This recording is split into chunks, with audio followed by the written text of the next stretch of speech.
नमस्कार, आप देख रहे हैं देवभूमि दिन भर। मैं हूं आपके साथ कीर्ति बिंदल और शुरुआत कर रहे हैं महत्वपूर्ण खबर के साथ उत्तरकाशी से। गंगोत्री हाईवे पर हादसा, खाई में गिरी 33 यात्रियों को लेकर जा रही बस। हादसे में 8 यात्रियों की मौत बताई जा रही है। 26 घायलों को रेस्क्यू कर अस्पताल भेजा गया है। तो देखिए, बड़ी खबर आपको बता रहे हैं उत्तरकाशी से, जहां पर एक खाई में 33 यात्रियों को लेकर जा रही बस खाई में जा गिरी। इस हादसे में 8 लोगों की अभी तक मौत बताई जा रही है। बाकी लोगों को रेस्क्यू कर अस्पताल पहुंचाया जा रहा है। अफरा तफरी का माहौल बना हुआ है। रेस्क्यू टीम अपना कार्य कर रही है। परिजन भी लगातार घटनास्थल पर पहुंच रहे हैं और इसी के साथ साथ अधिकारियों को भी जरूरी दिशा निर्देश दिए गए हैं कि जल्द से जल्द इस पूरे मामले में संज्ञान लें और सहायता करें, घायलों की सहायता करें। और हादसे में 8 यात्रियों की मौत हो गई है, तो ये बड़ी घटना मानी जा रही है। और कैसे ये बस खाई में गिरी है, ये हम जानने की कोशिश करेंगे। क्या वजह रही इस हादसे की, भी हम जानने की कोशिश करेंगे। लेकिन गंगोत्री हाईवे पर यह बड़ा हादसा बताया जा रहा है, जिसमें 8 लोगों की मौत हो गई है। बाकी लोग घायल बताए जा रहे हैं। 33 यात्रियों को बस लेकर के जा रही है। अभी ये भी जानना बाकी है कि क्या सभी यात्री जो कि खाई में जाकर के गिरे, उन सभी का रेस्क्यू कर लिया गया है या फिर रेस्क्यू अभी जारी है, ये भी हम जानने की कोशिश करेंगे। 26 घायलों को तो देखिए रेस्क्यू कर अस्पताल भेज दिया गया है और 8 इसमें से बताए जा रहे हैं कि जिनकी मौत हो गई है। गंगोत्री हाईवे पर यह बड़ा हादसा हुआ है। खाई में गिरी 33 यात्रियों को लेकर जा रही बस।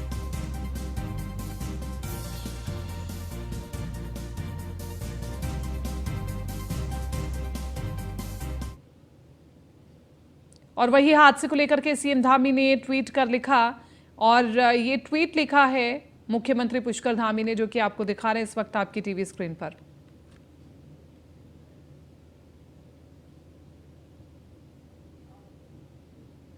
उत्तरकाशी बस हादसे पर सीएम धामी ने प्रभारी मंत्री प्रेमचंद अग्रवाल से फोन पर बात करते हुए मॉनिटरिंग के निर्देश दिए हैं। सीएम धामी ने एसीएम होम को भी फोन पर बात करते हुए घायलों को इलाज के लिए हेली से रेस्क्यू करने के भी निर्देश दिए हैं और हेल्पलाइन नंबर भी जारी किया है। और ये हेल्पलाइन नंबर आपके टीवी स्क्रीन पर हम आपको दिखा रहे हैं। खाई में गिरी 33 यात्रियों की बस, और आपको बताएं कि इसमें मुख्यमंत्री पुष्कर धामी लगातार खुद नज़र बनाए हुए हैं और कहा गया है कि 24/7 घंटे जनपद आपातकालीन परिचालन केंद्र उत्तरकाशी के निम्न हेल्पलाइन नंबरों पर संपर्क किया जा सकता है।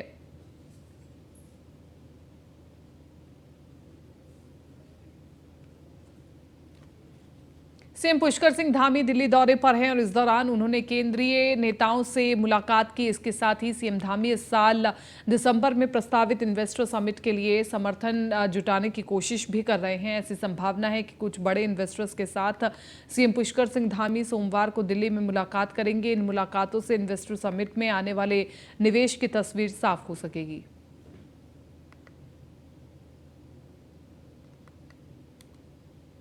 ग्लोबल इन्वेस्टर समिट हम लोग दिसंबर माह में उत्तराखंड में प्रस्तावित की है।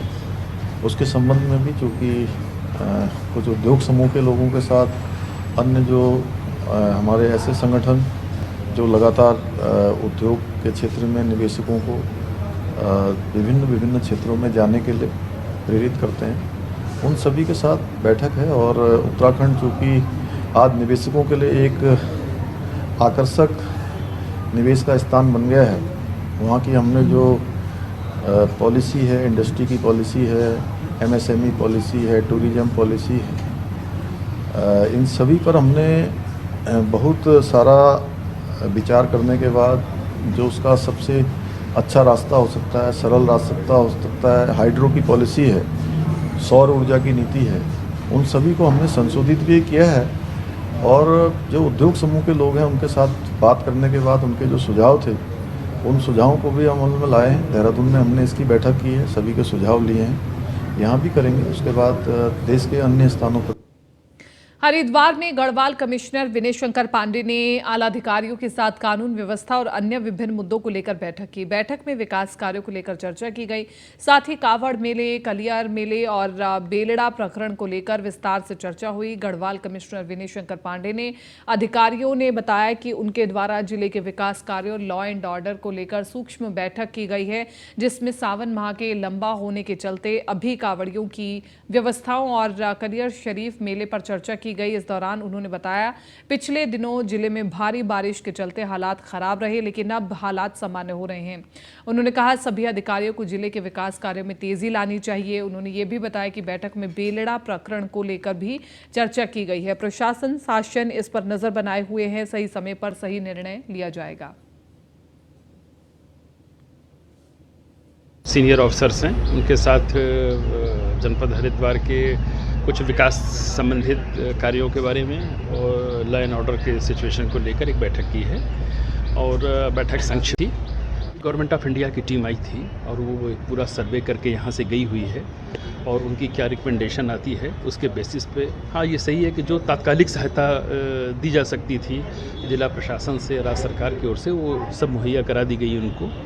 साथ ही साथ जो नुकसान हुआ है हमारी गवर्नमेंट प्रॉपर्टीज़ का, सड़कों का, बिजली के ट्रांसफार्मर का, सरकारी बिल्डिंग्स का, या जो लोगों के घर भी क्षतिग्रस्त हुए थे, उनकी भी एक विस्तृत।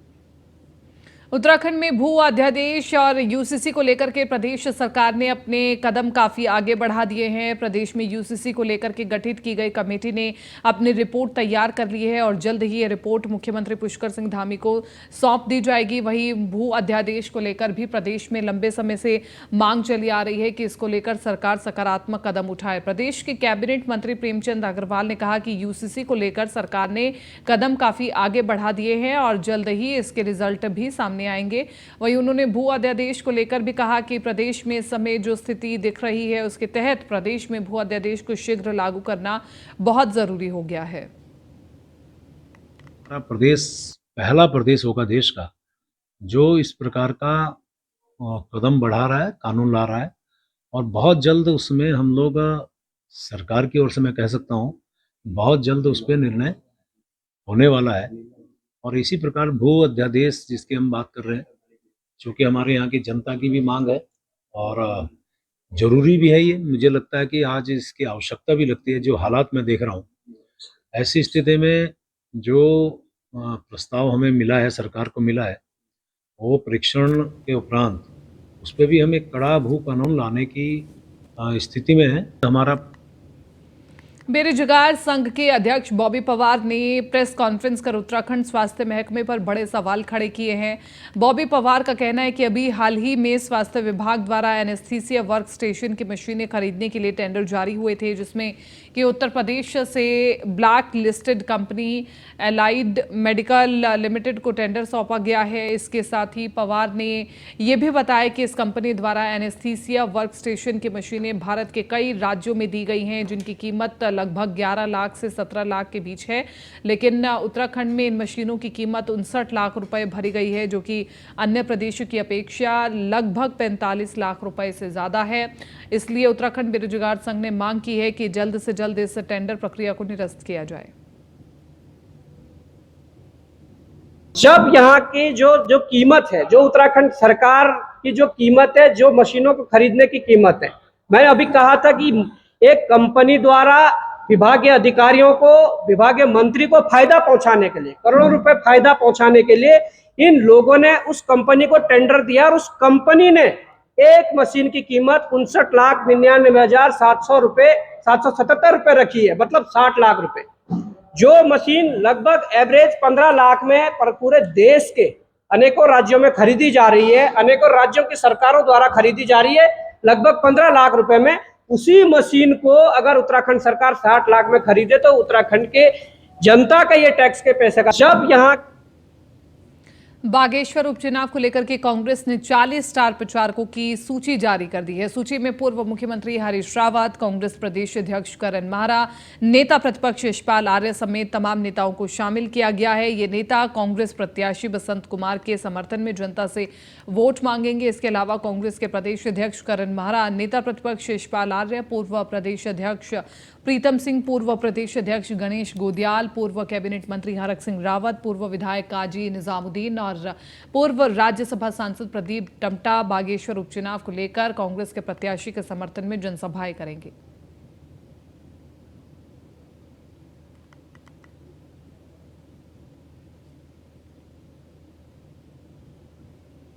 बागेश्वर उपचुनाव के लिए जो है कांग्रेस ने अपने स्टार प्रचारकों की सूची जारी कर दी है।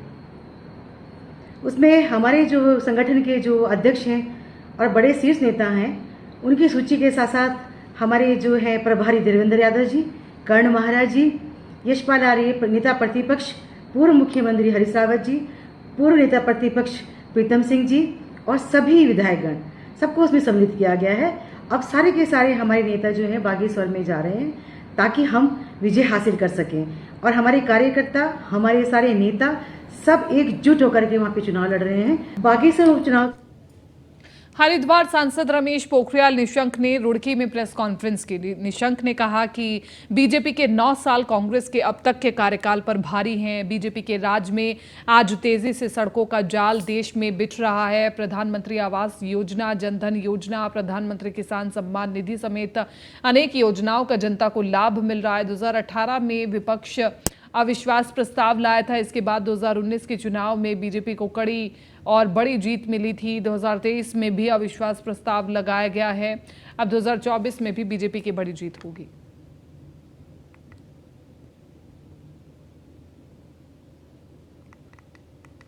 हमारे वत्स जी ने अपने अंग्रेजों के खिलाफ और देश के लिए, राष्ट्र के लिए जो ध्वज फहराया था, तिरंगा, उनको गोलियों से भून दिया था हरिद्वार के रेलवे स्टेशन पर।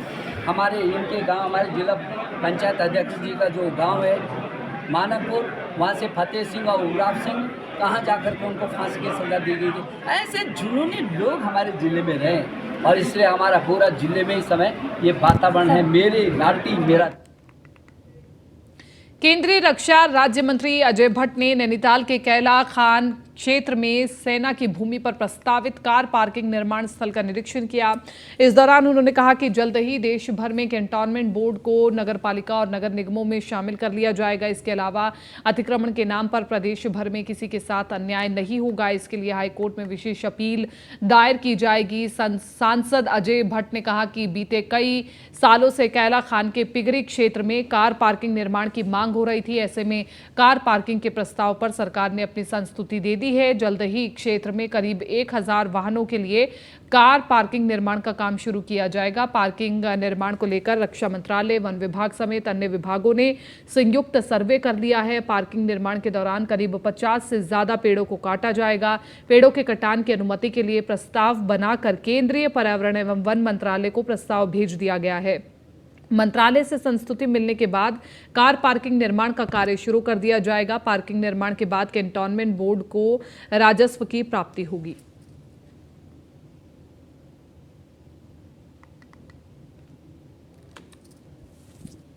सारी चीज़ें जियोलॉजिकल सर्वे ऑफ इंडिया के लोग जब आएंगे, वो कई चीज़ें तो मैंने इसीलिए आते ही पूछा कि जियोलॉजिस्ट आगे या नहीं आए, भूगर्भ शास्त्री, तो वो तो देखते ही हैं। ये सब चीज़ें जब बनती हैं, निर्माण होते हैं, तो उसमें बिना इसके जो साइंटिस्ट हैं हमारे जियोलॉजिकल सर्वे ऑफ इंडिया के, तो जियोलॉजिस्ट जो हैं भूगर्भ शास्त्री, उनकी रिपोर्ट तो अंतिम रिपोर्ट होती है। उसका इनकम सारी हमारी कैंटोनमेंट बोर्ड को जाएगी। ऐसा हमारा विचार है कि अगर ये हम सफल हो गए तो इनकम भी कैंट को ही जाएगी हमारी। मल्टी लेवल पार्किंग का अगर कहीं होता है तो 1500-2000 हज़ार यहाँ आ जाएंगी और ऊपर हमारा जो अभी खाली कराया था ऊपर मेट्रोपोल। पूर्व प्रधानमंत्री राजीव गांधी की 79वीं जयंती पर देहरादून में महानगर युवा कांग्रेस ने देहरादून कांग्रेस भवन में रक्तदान शिविर का आयोजन किया, जिसमें बड़ी संख्या में कांग्रेस कार्यकर्ताओं ने रक्तदान किया। इसके साथ ही दून हॉस्पिटल में फल वितरण भी किया। महानगर कांग्रेस अध्यक्ष जसविंदर सिंह गोगी ने कहा कि आज के दिन राजीव गांधी के द्वारा किए गए कार्यों को याद किया जा रहा है। राजीव गांधी ने युवाओं को मतदान का अधिकार दिलाया, उसके साथ ही आईटी क्षेत्र में एक नई क्रांति लाने का भी कार्य किया है।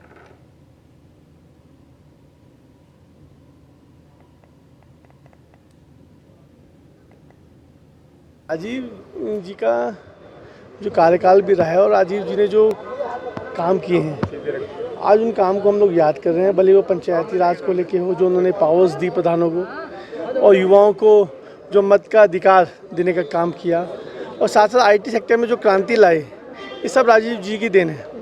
तो आज के दिन पे उसको नमन करते हुए, श्रद्धांजलि देते हुए हम लोगों ने ब्लड कैंप का भी आयोजन किया है, और साथ साथ हम लोग दोनों अस्पताल में फल वितरण भी कर रहे हैं। और उनके किए जो योगदान है और जो उनके काम है, वो सदैव हिंदुस्तान जो है याद रखेगा, और वो कभी भुलाया नहीं जा सकता। पूर्व प्रधानमंत्री राजीव गांधी की 79वीं जयंती पर मसूरी कांग्रेस भवन में कार्यक्रम आयोजित किया गया, जिसमें कांग्रेस कार्यकर्ताओं ने राजीव गांधी के चित्र पर पुष्पांजलि अर्पित कर उनको याद किया और उनके बताए मार्ग पर चलने का संकल्प लिया। इस मौके पर कांग्रेस के नेताओं ने कहा कि राजीव गांधी के पीएम के रूप में उनके कार्यकाल को दूरगामी उपलब्धियों के लिए याद किया जाएगा। देश के पूर्व प्रधानमंत्री स्वर्गीय राजीव गांधी जी की जयंती पर उन्हें याद किया है, और उनको याद करना इसलिए भी ज़रूरी है कि वो इस देश के लिए ऐसे कार्य अपने अल्प कार्यकाल में गए हैं जो अपनी अमिट छाप छोड़ गए हैं भारत के इतिहास में। उन्होंने संचार क्रांति से लेकर पंचायती राज से लेकर ऐसे ऐसे कार्य किए हैं जिनको गिनाना मेरे लिए बहुत मुश्किल होगा, लेकिन उनके जो कार्य किए गए हैं आज उन्हीं को आगे बढ़ाया जा रहा है, और उनको आगे बढ़ाना भी चाहिए। उन्हीं के दिए हुए एक मॉडल पर जब वो कंप्यूटर लाए थे तो लोगों ने कहा था कि कंप्यूटर आ जाएगा तो लोग बेरोज़गार हो जाएंगे।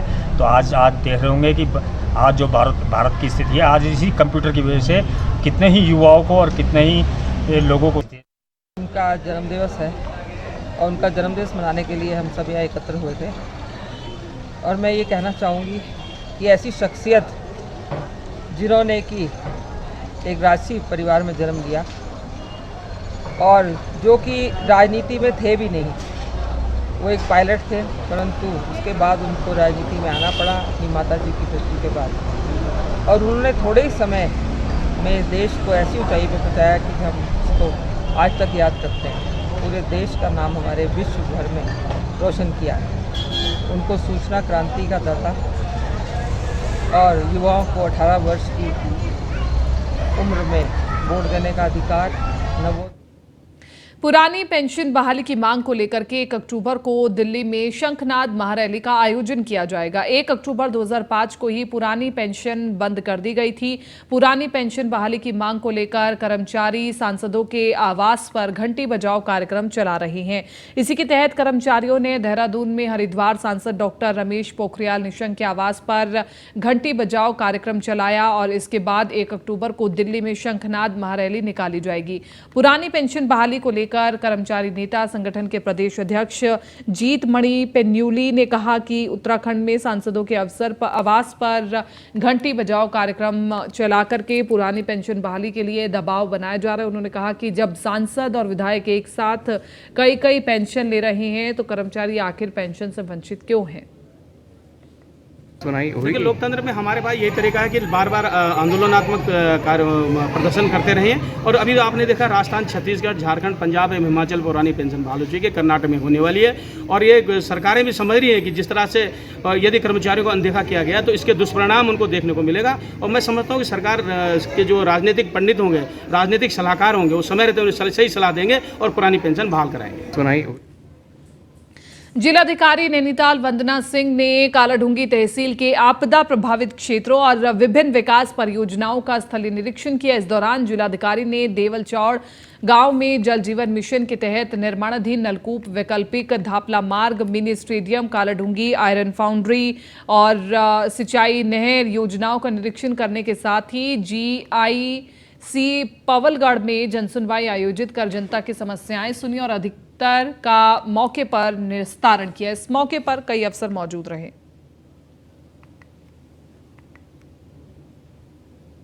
कालाढूंगी क्षेत्र की विभिन्न विकास योजनाओं का निरीक्षण रखा हुआ था, जिसमें एक प्रोग्राम ये भी रखा था कि यहाँ पवलगढ़ में हम जो आसपास के क्षेत्र की जनता है उसके साथ जनसुनवाई एक करेंगे, जो जनता की रोज़मर्रा की समस्याएं होती हैं विभागों के साथ। तो सभी विभागों के अधिकारी यहाँ आए थे। काफ़ी सारे इश्यूज़ लोगों ने अपने बिजली के, पानी के, अन्य मामलों के रखे हैं।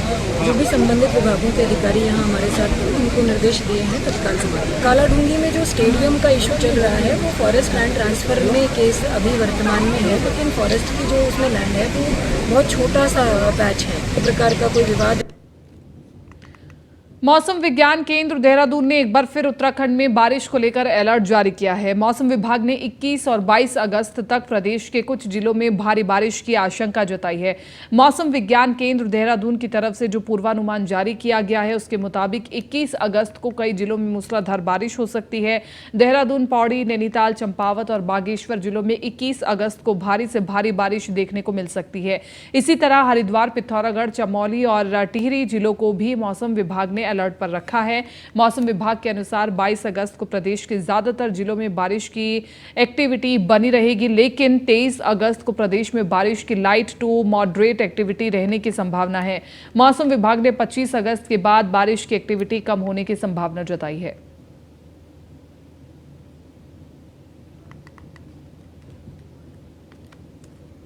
बीस में एक दो डिस्ट्रिक्ट रखे गए हैं, जैसे देहरादून है, नैनीताल है और इसके साथ साथ बागेश्वर डिस्ट्रिक्ट है। उनमें संभावना थोड़ी दिखती है कि हैवी रेन वहाँ एका दुक्का मिलेगी। लेकिन ये है कि कल थोड़ी जो थंडरस्टॉर्म एक्टिविटी है वो सब रखी गई है। उसमें चाहे इंटेंस शावर है या वेरी इंटेंस शावर है, वो एका दुक्का जगहों में डिस्ट्रिक्ट्स में अलग अलग डिस्ट्रिक्ट्स में देखने को मिलेंगे। तो आप कल कह सकते हैं थोड़ी एक्टिविटी ज़्यादा रहेगी, पर आज जो है एक्टिविटी कमी है। 19 तारीख की अगर बात करते हैं, जब 21 तारीख में जा रहे हैं तो एक्टिविटी बढ़ेंगी। 21 को आप ये कह सकते हैं कि ज़्यादातर जगहों में बारिश मिलेगी, हल्की से मध्यम। और जहाँ तक भारी से बहुत भारी वर्षा की बात है तो उसमें हमने अभी देहरादून, पौड़ी, इसी तरह नैनीताल, चंपावत और बागेश्वर। फिलहाल इस बुलेटिन में मेरे साथ इतना ही। दीजिए इजाजत। नमस्कार।